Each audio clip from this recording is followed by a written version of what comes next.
This week, Joe Biden said that if the president still has coronavirus, there shouldn't be a presidential debate next week. Jason Miller is a senior advisor for the Trump-Pence 2020 campaign. Jason, thank you for being here. Where do we stand on whether or not we will see President Trump versus Vice President Biden next week on the stage? Absolutely. And Eric, thank you so much for having me on. Good to see the show getting going with such great success and big ratings. So congrats to you. Look, we're going to have a debate. I know Sleepy Joe might not like that. He might be looking for his friends in liberal media to hide him and protect him and come up with answers for why he can't get out there. But Joe Biden's going to have to get out there and defend his liberal ideas. And I think we're going to see Joe Biden on the ropes here trying to defend his plans to raise taxes, increase regulations, all of that. And so we're looking forward to charging ahead, and Joe Biden's going to have to stand and deliver here.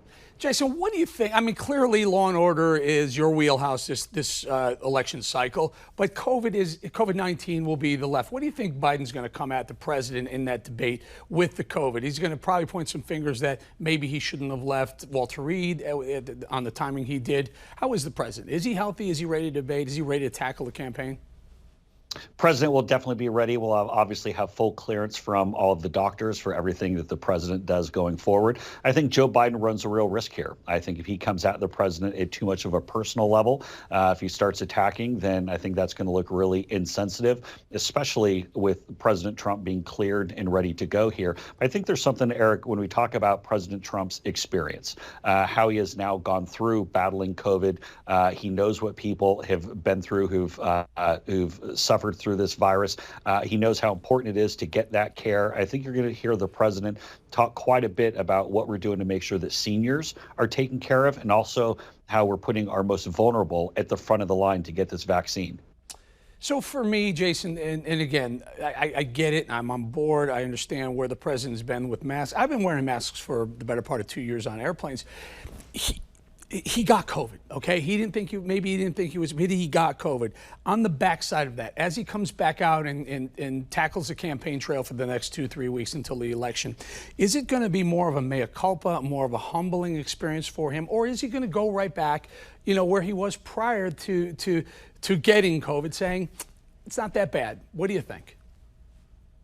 Well, I think number one thing, and again, this was going back to last weekend when I talked to the president when he was at Walter Reed, and he told me two important things. Number one, we're going to defeat this virus. We're going to defeat it, not just myself, but as a country, and then even as this campaign, we're going to defeat this virus. But then he also said, be careful.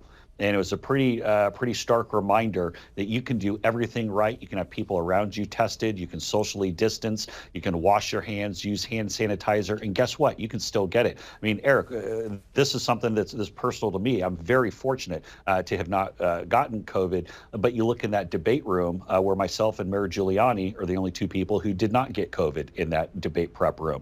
And so this is something everyone who was in that room had been tested. We were distanced, all the things that you're supposed to do. So there's a lot about this virus we don't know. I think the president is humbled in knowing what it's like to go through this at a personal level. It's not fun, I can tell you that. He's had some pretty direct conversations with me about how not fun it is exactly. But he's also said, look, we can't stay in our basements for the rest of our lives. We have to go defeat this. Let's get the vaccine. People want to get back to life. They want to get back to life as normal. We have to help them get there. Take care of our most vulnerable. Those are critical points. Jason, less than a minute or so, just a lot of people are pointing the finger at the announcement for Amy Coney Barrett as the event that probably caused a lot of the spreading of this latest round of COVID-19 throughout the White House. Other people are saying it was the debate prep room. What do you think? And how do you, boy, I don't know. Just give me a sense of what the feeling, the mentality is, the atmosphere in the White House, knowing so many people have gotten it. Stephen Miller recently this week. Well, as far as where exactly it came from, I mean, I can't speak to that. I don't really want to speculate. Obviously, I was around a couple of the events, but not others. But also, it just wouldn't be appropriate for me to go and speculate the exact point who may exactly possibly would have come from. But look, I think the people in the White House are very resilient. This is a White House that's gone through quite a bit. You talk about the entire last 6 or 7 months. We talk about the impeachment hoax. We talk about the Russia hoax. I mean, it has been attack after attack nonstop against this White House since President Trump came in. And heck, you look at the poor folks like Scavino, who haven't even had Dan Scavino haven't had a break going back for years now. 2016 was quite a roller coaster. So we've been through some of these battles. We've come out on top.